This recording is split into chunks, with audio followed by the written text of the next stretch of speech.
Il est l'heure. Il est l'heure décidée pour faire de la lumière à l'intérieur des cages, pour faire tomber les murs de mots qui nous disent que tout est bien, qui nous disent que d'autres choses sont impossibles et que les lois de la nature ont fait de nous ce que nous sommes. Il est l'heure de ne plus écouter les discours qui nous disent que tout est équilibre, que la justice n'a rien à voir dans tout cela et que l'on ne peut rien y faire. Nous y ferons quelque chose.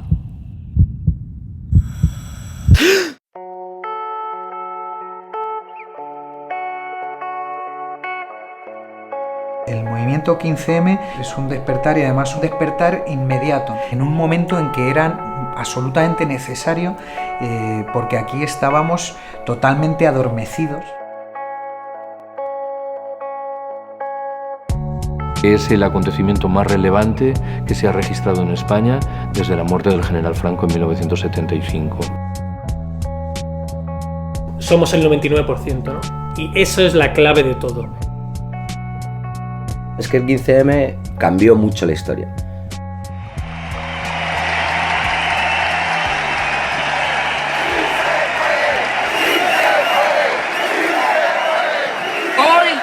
Hemos querido dejar de lado nuestros propios símbolos, nuestros intereses particulares, porque queremos demostrar que lo que nos une a todos y a todas es la indignación frente a los abusos de los gobiernos, frente a las grandes corporaciones, frente a las entidades financieras.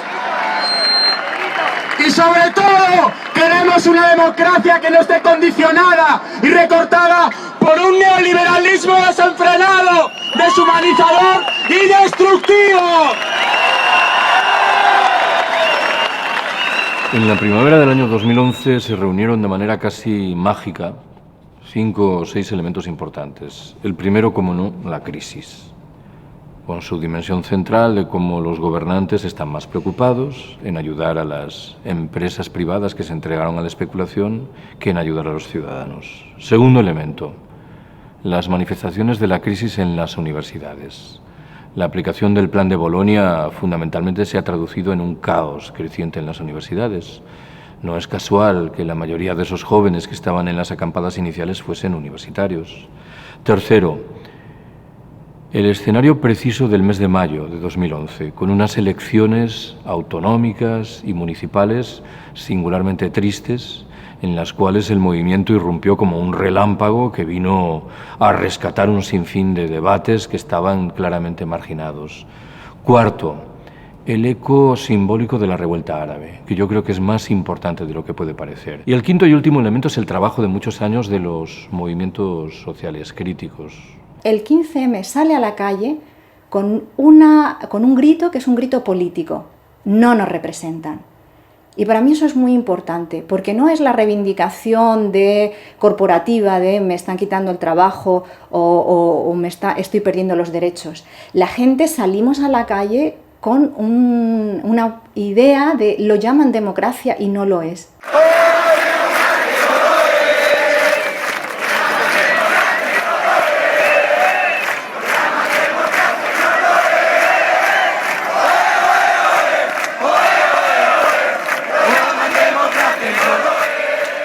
La verdad es que fue un subidón de energía tremendo, tremendo. Sabíamos o nos imaginábamos que iba a haber mucha respuesta porque se notaba que había, y luego aparte por todo el trabajo de contacto con todas las organizaciones que lo apoyaban, que eran más de 400. Para mí la sorpresa fue la cantidad de gente, desde luego. Segundo, la capacidad de organización, encontrarme una manifestación bien organizada. Y luego para mí la gran sorpresa y muy agradable en aquel momento fue que yo me encontré con una diversidad enorme en la manifestación. O sea, yo soy un profesor de una escuela de negocios, soy liberal, no soy un liberal ultramontano, no soy un liberal radical en absoluto, pero sí tiendo al liberalismo, ¿no? Y yo me encontraba al lado de personas de movimientos anarquistas, de movimientos comunistas, y me acuerdo con mucho cariño de un abuelito que estaba subido a un buzón con una bandera de la República, que la impresión que te daba es, este abuelito ha sacado la bandera de la República del año 35, cuando la tenía tal, y por Dios que no se nos caiga el buzón porque se nos rompe, ¿no? El abuelito. O sea, había gente de todo tipo, de todas las edades, había estudiantes de mi escuela de negocio, pero había también, pues eso, gente de derechas, de izquierdas, un poco de todo. Eso me llamó muchísimo la atención. Nadie había sacado tanta gente a la calle tan diferente. Y el 15M lo logra. Y lo logra porque hace un buen diagnóstico. En este país hay una crisis económica, pero sobre todo hay una crisis política. Es una frase de Martin Luther King. Creo que es un retrato convincente de lo que queremos decir aquí y ahora. Dice así: cuando reflexionemos sobre nuestro siglo, lo que nos parecerá más grave no serán las fechorías de los malvados, sino el escandaloso silencio de las buenas personas. Gracias por haberme escuchado.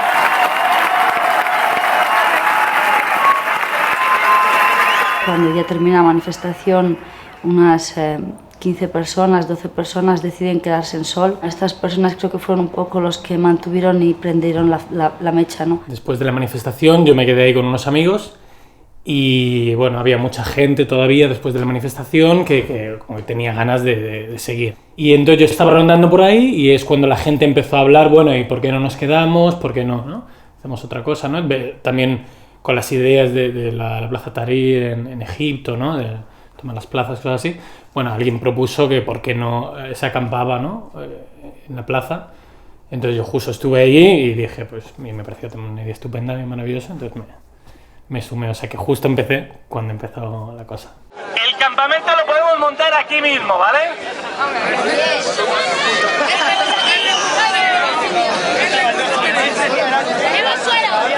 No podemos poner tiendas de campaña, ¿vale? Probablemente, porque entonces nos van a echar en 2 segundos. Pero podemos tener esterillas o cartones o lo que sea para intentar aguantar un poco, porque este suelo va a ser muy duro. Vale, a mí me gustaría ver quién tiene intención de quedarse esta noche. Entonces, que levante la mano los que se quedarían esta noche. Vale, suficiente gente, vale. Vale, los que no os podéis quedar esta noche a dormir, pero podéis quedar un rato a acompañarnos y hacer fuerza, pues también sois muy bienvenidos, ¿vale? Y lo ideal sería que aunque mañana hay gente que se tiene que ir a trabajar o lo que sea, pues que hubiera gente que mantuviera el campamento, ¿vale? Aunque fueran menos, que se viera que hay aquí movimiento y que vamos a aguantar hasta el día de las elecciones, ¿vale? Pues venga, iros juntando aquí los que puedan quedarse, que se vayan acercando y nos organizamos y vemos a ver si podemos traer esterillas o cartones o algo, y agua y todo lo que se pueda, ¿vale? La semana siguiente iba a haber unas elecciones, ¿no? Unas elecciones autonómicas. Y entonces alguien dijo, no, ¿por qué no nos quedamos aquí de forma de protesta hasta el día de las elecciones, ¿no? Era aguantar hasta el día de las elecciones, ¿vale? Hacer todo el ruido posible, traer aquí a toda la gente posible y que no se quede solo en la manifestación que ha habido hoy, sino aguantar y crear movimiento y entonces, ahora tenemos que decir un poco qué vamos a hacer cuando estemos aquí, mientras tanto. Entonces, a ver ideas, que había gente por ahí proponiendo cosas y... Un poco saber cómo se organiza y luego ya pensar sobre todo también a qué manifiesto nos estamos agarrando, cuál es... En el primer momento todavía simplemente era un momento muy excitante, pero como evidentemente era la primera noche, estábamos muy poquitos ahí, no sabíamos realmente eso, a dónde podía llegar ni qué repercusión podía tener. Entonces simplemente era como, bueno, una acción que está surgiendo, una cosa nueva, que bien, que excitante, y estábamos también muy centrados en hacerla, en organizarla y en que eso siguiera adelante. Llamamiento a que la gente se sume a la movilización desde ya. No esperar a mañana o a pasado, sino desde ahora mismo. E invitar a otras ciudades a tomar sus plazas también y hacer lo mismo. Es un movimiento que inmediatamente, desde la primera noche, cuando ya nos juntamos y se empezó a escribir un manifiesto y ya se compró la página web y se empezó a hacer la cosa en internet, inmediatamente se compraron ya los dominios internacionales, pensando si esto realmente funciona y esto llega lejos, esto hay que intentar extenderlo a todos lados, como también nosotros de alguna forma lo hemos cogido un poco, ¿no? De la primavera árabe o de la revolución islandesa, ¿no? y otros movimientos. Entonces la globalidad siempre ha estado muy presente, que está claro que era un movimiento que no es algo local de la situación de este país o de este momento o algo así, es algo que vale para todos, para todas las personas y para todas las personas de todos los países, ¿no? Realmente una inclusividad real. Es la primera vez que esta asamblea tiene tantas personas. Lo que hacíamos era establecer el orden del día, en un principio entre todos, y luego hacíamos un repaso de las diferentes comisiones que habían estado trabajando para el desarrollo de la carpa.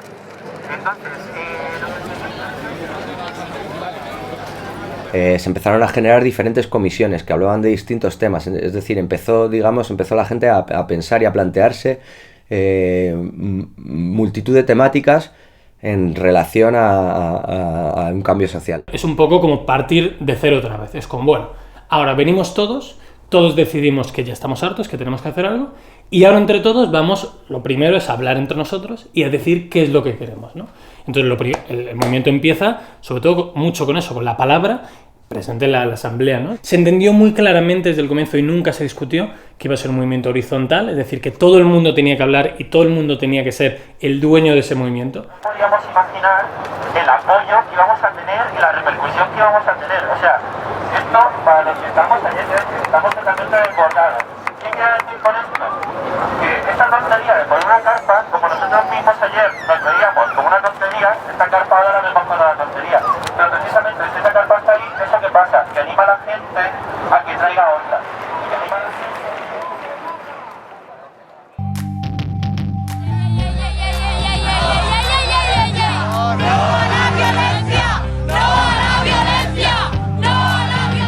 Cuando nos desalojaron la segunda noche, la policía nos sacó de ahí, tiró todo y tal, y convocamos ese mismo día a las 8 para volver a la plaza, ¿no? Dijimos, bueno, volvemos de nuevo y volvemos a acampar y todas las veces que haga falta. Y ya vino toda la ola de gente y eso ya explotó y se convirtió en esa locura. A partir de ahí ya sí que fue algo, otra cosa. Ahí ya sí que de verdad sentíamos que eso podía llegar hasta cualquier sitio.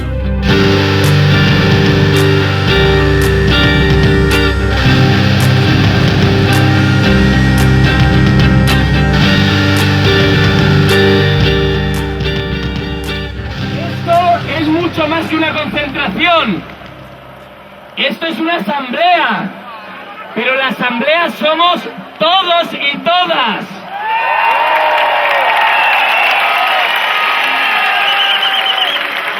Somos muchos, muchísimos más de los que nos imaginábamos.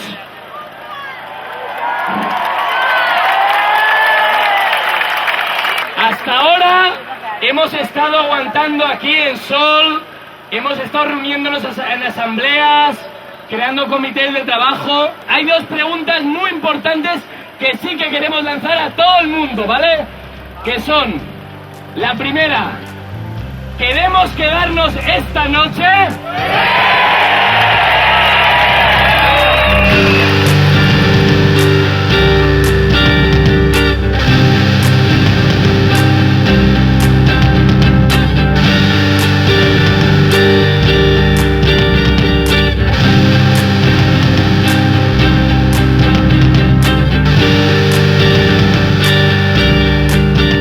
De repente había cambiado lo que entendías que estaba pasando y que era la sociedad o que era la política, no sé, todo de repente como que de la noche a la mañana había cambiado o podía cambiar o se podía convertir en otra cosa. Convocamos ya para mañana, ya para pasado, ya para el otro, a asambleas a las 8 de la tarde como esta. A la tarde eso, venían, no sé, 30.000 personas a la plaza, como un poco espontáneamente, ¿no? Bueno, estaba la convocatoria, ¿no? Y se invitaba a la gente a venir, pero no es que hubiera una gran logística, ¿no? Para organizar a gente, ni llamamientos desde grandes asociaciones, ni nada, ¿no? Simplemente había ocurrido algo y se lanzaba un mensaje, bueno, venid, y la gente venía y quería venir y más, y se quedaban horas y horas, que tampoco es que estuviéramos haciendo nada muy en concreto, ¿no? Pero querían estar simplemente, querían estar y formar parte de eso, ¿no? Miles de ciudadanos cada vez más han tomado esta plaza por cuarto día consecutivo, ya lo veis y lo oís, a estas horas la Puerta del Sol es un hervidero de gente. Los llamados indignados de Madrid acordaron permanecer en las calles hasta que sea necesario. Todo el mundo venía y ofrecía sin parar, ¿no? Y yo quiero formar parte de esto, ¿no? Y bueno, yo soy dentista, ¿no? Y no sé qué hacer, así que yo voy a arreglar los dientes gratis a los que estéis aquí, a quien quiera, ¿no? Y venía otro, pues yo soy masajista, os doy masajes. Yo soy electricista, os voy a ayudar a poner los cables, ¿no? Cualquier cosa, todo el mundo se inventaba cualquier cosa para poder formar parte de eso, ¿no? Entonces la energía era infinita, no había forma de parar eso, ¿no? Hacía muchísimos años que en España no había habido esa sensación de colectivo, de estar hartos, pero a la vez sin violencia, a la vez de manera inclusiva, ¿no? Hacia todas las personas. Todo cubierto, ¿no? Con carteles, con mensajes de miles, mensajes de colores de cada uno, ¿no? Había escrito su cosa, ¿no? Ver eso era otra cosa. Y conseguir que de repente toda la población sepa cómo funciona el sistema electoral, pues es una victoria. Pues lo primero que tienes que hacer para cambiar es conocer. La gente en España no ve la política igual antes del 15M que después del 15M. La gente no lo ve igual, lo ve de una forma absolutamente diferente. Podemos decir que el 15M es como una universidad popular. Ha conseguido que se debata de política, que se debata de economía en las plazas, en las asambleas que se han convertido en las plazas. Y su papel es ese, su papel no es convertirse en un partido político. Su papel es concienciar, a mi juicio, concienciar a la población. Entonces de repente todo el mundo hablaba de política por todos lados, ¿no? Tú ibas por la calle y todas las conversaciones giraban de repente en torno a eso. Miles de personas hablando sobre la ley electoral, por ejemplo, ¿no? Sobre hacer referéndums. Algo como muy nuevo y muy especial, ¿no? Están haciendo lo que nunca se ha hecho en el mundo, con pasividad, con democracia, sin problema, sin que vengan diciendo que te llevan a la cárcel. Eso es el gran éxito del movimiento, habernos devuelto a generaciones más mayores que yo y a generaciones como la mía la sensación de que no todo está perdido. El 15M se había convertido en un poco el foco de todo. Era el centro de la noticia y a partir de ahí, fíjate, a los periódicos parece que les molesta cuando no hacemos nada, porque si no, ¿sabes? No venden periódicos. Y esas encuestas, ¿no? Que decían el 80% de la población está a favor de lo que está ocurriendo, ¿no? Del 15M y de todo este movimiento, ¿no? Pues yo creo que eso es importantísimo, ¿no? Y quería deciros a todos que me habéis alegrado la vida, que estaba súper agobiada y que esto para mí es muy importante.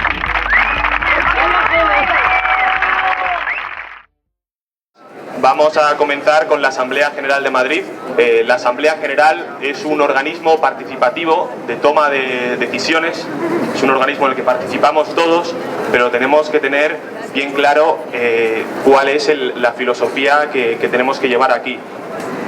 Si queremos mostrar aprobación o mostrar que estamos de acuerdo con una propuesta, aplaudiremos así. Este gesto es un veto, y un veto es un arma muy poderosa en una asamblea, y un asambleario a lo mejor en su vida puede usar 3 o 4 veces. Entonces queremos instar a que las personas asamblearias no abusen de este gesto, salvo que realmente tengan una opinión radicalmente en contra. La forma, eso es muy esencial, ¿no? El que sea siempre la gente la que pueda repensarlo todo y que todo esté abierto a la crítica y a cambiarlo, ¿no? Eso diferencia radicalmente eso de partidos políticos, de instituciones más jerarquizadas, de cosas más verticales, donde cambiar precisamente es muy difícil, ¿no? En origen, 15M era sobre todo un movimiento metodológico, que lo que pedía era un cambio de métodos. Seas de derechas, seas de izquierdas, seas liberal, seas... en realidad lo que estamos pidiendo es mejórame la forma en la que nos administramos como sociedad. Era un movimiento que, sobre todo, desde mi punto de vista, lo que reclamaba era eso.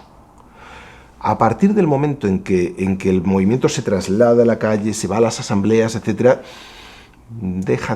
pierde un poco ese componente metodológico y se va más hacia un componente ideológico centrado en propuestas de izquierda, que pueden ser buenas o malas, pero que ya no aunan tanto a todo el mundo. Dejas de ver en las acampadas, en las asambleas, etcétera, dejas de ver gente de determinado espectro, del lado del espectro político, ya no ves gente que sea más liberales o más conservadores o más tal. Es más, casi se les echa, aunque no se quiera decir, pero se les crea un ambiente incómodo. Hay una parte del movimiento que cree en la democracia representativa, la democracia liberal, que acepta la lógica de los parlamentos, que está muy preocupada por reformar la ley electoral española tan injusta. Hay una segunda posición que defiende fórmulas de democracia participativa. Digamos, acepta la lógica de la democracia liberal, pero considera que hay que aportar nuevos elementos que vivifiquen una forma de democracia muy mortecina. Los presupuestos participativos, el despliegue frecuente de referendos. Y hay una tercera posición que defiende fórmulas de democracia directa, no delegativa, que considera que la tarea principal del movimiento consiste en perfilar esos espacios autónomos de tal manera que la Asamblea, de manera autogestionaria, lo rija todo, sin buscar representaciones externas. Yo no estoy en condiciones de afirmar cuál de estas tres posiciones tiene mayor eco, pero creo que lo que singulariza el movimiento es más bien la tercera de las posiciones. Es que hemos desbordado todas las previsiones de participación en barrios. Bienvenidos y bienvenidas, compañeros. Compañera de Villaverde, bienvenida. De Malasaña. Compañero de Collado Villalba, bienvenido. Una compañera en representación de... La acampada en sí misma no contenía una salida. Era imposible salir de allí. ¿Hacia dónde? Pues estamos aquí acampando y ¿qué? ¿Y ahora qué? Entonces la salida fue hacia los barrios. La evolución fue hacia asambleas en barrios. Que realmente sí que tenía más sentido porque hacía que las personas se apropiaran o quisieran apropiarse de su vida cotidiana, que en realidad la tienes en tu barrio, ¿no? En tu casa, en los sitios donde compras, en los parques a los que vas. Y un poco ese es el objetivo al final, ¿no? de todo este movimiento, es la participación en la democracia. Democracia participativa, la decisión en las cosas que nos afectan a todos. Llevamos aquí más de 3 semanas, en Madrid, en la Puerta del Sol, en el corazón del Estado, en el corazón de esta ciudad. La acampada es una herramienta de trabajo. La acampada no es un fin en sí mismo. Es evidente que la acampada ha sido ya una buenísima herramienta de trabajo de este movimiento. Ahora toca levantar la acampada y trabajar en los barrios y en los pueblos de Madrid. Ya las asambleas se han reducido, ahora puede haber 30 personas, 40 personas. Tú comparas una asamblea de hace un año y una asamblea de ahora y ves una diferencia abismal. Porque se avanza en todo eso y estamos aprendiendo esa cultura democrática, esa nueva cultura democrática. Sin embargo, a veces igual nos quedamos, por otro lado, a veces cortos, ¿no? Por ejemplo, el sistema de funcionamiento interno ha sido asambleario desde el comienzo, pero ha sido un tipo de asamblea muy poco imaginativa. Solo puede participar un número limitado de gente, ¿no? Pues igual puede llegar a 1000 personas o quizás más, ¿no? Pero no van a participar 10.000, 100.000, 200.000, ¿no? Y nosotros necesitamos realmente sistemas de participación que lleguen a esos niveles, ¿no? Porque estamos hablando de realmente redefinir todo, redefinir el Estado. Entonces, si somos 50 millones que queremos hablar, ¿cómo hacemos eso, no? Mi opinión es que hay que tomar el poder. No, así dicho es muy burro. Lo que pasa es que hay que hacerlo desde el horizontal. Conseguir un tipo de organización que sea horizontal y que pueda a la vez entrar en el juego electoral. Si conseguimos no caer en la desesperación y no caer realmente en la tristeza, entonces está claro que lo vamos a cambiar y vamos a crear algo bastante increíble. El movimiento 15M no puede morir porque lucha por algo estructural. Puede dejar de aparecer en las plazas, pero el sentimiento que da origen al movimiento 15M sigue estando ahí. Y cuando la crisis se siga agravando, el movimiento 15M mutará en diferentes manifestaciones. Y eso es, evidentemente, algo muy importante, porque el gobierno, aunque utiliza la represión policial para intentar que la gente cambie su frustración por resignación, el movimiento 15M no puede ser machacado por el gobierno. Siempre estará latente y, en última instancia, quienes se oponen a un cambio profundo se equivocan, porque es inevitable el cambio profundo. El mayor éxito es que la gente empieza a darse cuenta de que si luchas, puedes perder, pero si no luchas, estás perdido. Cela n'étonnera personne de ne plus savoir ce qui était de toi et ce qui était de moi. Cela n'étonnera personne que deux visages se confondent quand ils regardent si fixement le même mur en verre dans le même printemps. Et cela soulagera peut-être, donnera dans d'autres villes et dans d'autres temps des euphories, des jeunesses. Et cela fondera peut-être d'autres rapprochements. Nous penserons aux tendres et aux larmes versées. Nous penserons aux derniers désaccords, aux mots durs restés dans les gorges. Et nous aurons le dernier mot. Ah, camarade, n'essaye pas de rendre l'âme. Elle serait trop lourde à rendre de toute façon. Avec tous ses secrets, ton âme de révolte, personne n'en voudrait. Elle est trop douloureuse, ton âme aux 1000 trous, aux 1000 bosses, aux 1000 bleus. C'est à toi qu'il revient d'en faire un paysage. c'est toujours le printemps.